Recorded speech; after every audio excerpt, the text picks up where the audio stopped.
গাছপালা যে মাটির নিচে নিজেদের মধ্যে কথা বলতে পারে এই ধারণাটি শুনলে কল্পবিজ্ঞানের সিনেমার মতো মনে হতে পারে, কিন্তু এটি প্রকৃতির এক বিস্ময়কর বাস্তবতা, যাকে বিজ্ঞানীরা ভালোবেসে ডাকেন উড ওয়াইড ওয়েব।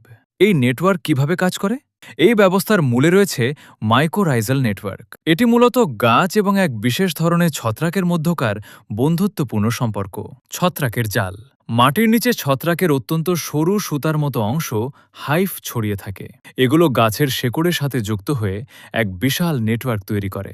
গাছ এই ছত্রাককে সালোক সংশ্লেষণ প্রক্রিয়ায় তৈরি করা শর্করা, সুগার বা খাবার দেয়।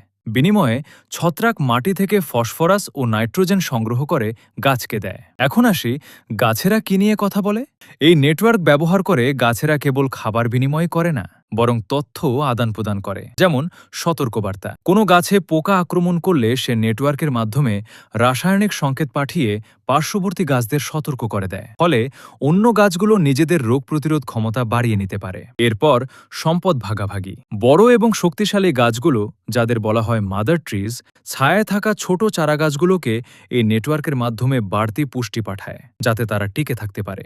আবার কোনো গাছ মারা যাওয়ার সময় তার অবশিষ্ট পুষ্টি উপাদানগুলো নেটওয়ার্কের মাধ্যমে তার প্রতিবেশী সুস্থ গাছদের দিয়ে যায়।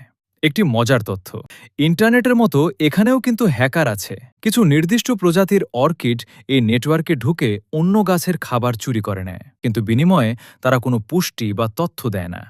এমন প্রকৃতির বিভিন্ন বিস্ময়কর তথ্য জানতে আমাদের সাথেই থাকুন। ধন্যবাদ।